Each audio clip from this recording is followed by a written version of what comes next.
നിത്യാനന്ദ സ്വാമിയാണിത് കിടക്കുന്ന ചിത്രമാണ്. ഇതിനകത്തോട്ടാണ് നമുക്ക് കയറിപ്പോകേണ്ട ഗുഹയുടെ കവാടമാണിത്. ഇതിനെക്കുറിച്ച് നമുക്ക് പല പ്രാവശ്യം ഇവിടെ എത്തുന്ന സ്വാമിജിയുണ്ട്.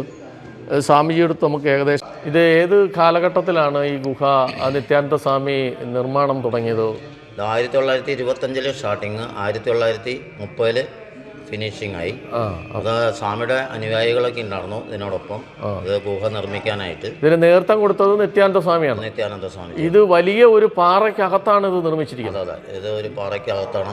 അതൊരു 44-48 അടുത്തുണ്ട്. 48ഓളം ഗുഹകൾ ഉണ്ടായിരുന്നതിൽ ഇതിനകത്ത് ഇരുന്ന് ധ്യാനം ചെയ്യാൻ പറ്റുന്ന ഗുഹ 44 എണ്ണമാണ്. 44.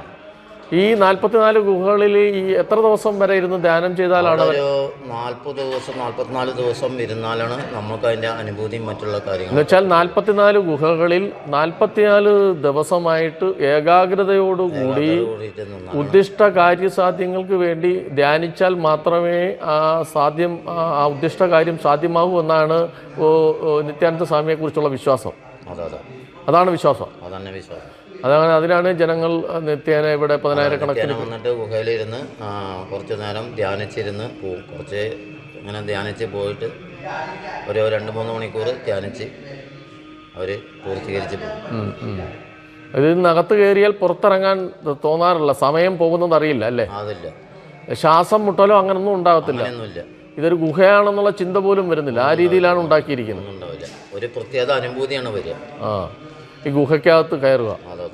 ഇത് ക്യാമറകൾ ഒരുപാട് ചാനലുകാരും യൂട്യൂബുകാരും ഒക്കെ വരുമെന്നുള്ളത് കൊണ്ടാണ് അതൊരു ബുദ്ധിമുട്ടാകുമെന്നനുസരിച്ചാണ് ഇത് ഗുഹയ്ക്കകത്ത് ക്യാമറ കയറ്റാത്തത്. അത് മറ്റുള്ള ധ്യാനിക്കുന്ന വിശ്വാസികൾക്ക് അതൊരു ബുദ്ധിമുട്ടായിട്ട് മാറാൻ സാധ്യത ഉള്ളതുകൊണ്ടാണ് മൊബൈലും മറ്റുള്ള CCTV ക്യാമറയൊന്നും ഘടിപ്പിക്കാത്തതിൻ്റെ കാര്യം. ഈ ക്യാമറയൊന്നും കയറ്റാത്തതിൻ്റെ. എന്തായാലും വളരെ ഒരു അത്ഭുതമുള്ള ഒരു സ്ഥലമാണ്, ഒരു ഇതാണ് ഈ കാസർഗോഡ് കാഞ്ഞങ്ങാട്ടുള്ള നിത്യാനന്ദ ആശ്രമവും എല്ലാം. അതേപോലെ ഇവിടെ എത്ര ദിവസം തങ്ങാൻ പറ്റും? ഇവിടെ സന്യാസിമാർക്ക് വന്നു കഴിഞ്ഞാൽ 3-4 ദിവസം നിൽക്കാം. 3-4 ദിവസം മറ്റ് ഇതിന് വാടക കൊടുക്കാതെ താമസിക്കാൻ കഴിയും.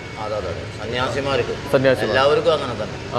അത് കണക്ക് അർഹതപ്പെട്ടവരാണ്, വിശ്വാസികളാണ്, തീർത്ഥാടനം നടത്തുന്നവരാണെന്നുണ്ടെങ്കിൽ അവർക്ക് ദിവസവും 3 നേരം ഇവിടുന്ന് തന്നെ ഭക്ഷണം കിട്ടാറുണ്ട്. 3 നേരം അന്നദാനം ഇതെല്ലാം കൊടുക്കും. 3 നേരം അന്നദാനം കിട്ടുന്നുണ്ട്. 3 ദിവസത്തോളം തങ്ങാൻ പറ്റും. മറ്റ് അതല്ലെങ്കിൽ 3 ദിവസവും ഈ ആശ്രമത്തിൽ ധ്യാനിക്കാനും പറ്റും. അപ്പോൾ അല്ലാത്ത ആളുള്ളവർ അവർ ചിലവ് ചെയ്തിട്ട് 44 ദിവസം ഉണ്ടെങ്കിൽ അതിൻ്റേതായ പ്രത്യേക ദക്ഷിണ ആശ്രമത്തിൽ കൊടുക്കേണ്ടി വരും. എന്തായാലും പ്രത്യേകിച്ച് വലിയൊരു കാസർഗോഡ് ഈ കാഞ്ഞങ്ങാടുള്ള നിത്യാനന്ദ ആശ്രമം ഒരു ഐതിഹ്യവും അല്ലെങ്കിൽ വലിയൊരു അനുഗ്രഹം തന്നെയാണ് അല്ലേ? നിരവധി അങ്ങയോടൊപ്പം സ്വാമിമാരൊക്കെ വരാറുണ്ട് പലപ്പോഴായിട്ട്. ഓക്കെ. ഇവിടെ എല്ലാവരും വന്നിട്ട് ഗുഹയുടെ ഉള്ളിലിരുന്ന് ധ്യാനത്തിലിരുന്ന് അവർക്കൊരു പ്രത്യേക അനുഭൂതി ഉണ്ടായിരിക്കുകയും ഇതെല്ലാം ചെയ്യുന്ന ഒരു സ്ഥലമാണ്. ഓക്കെ.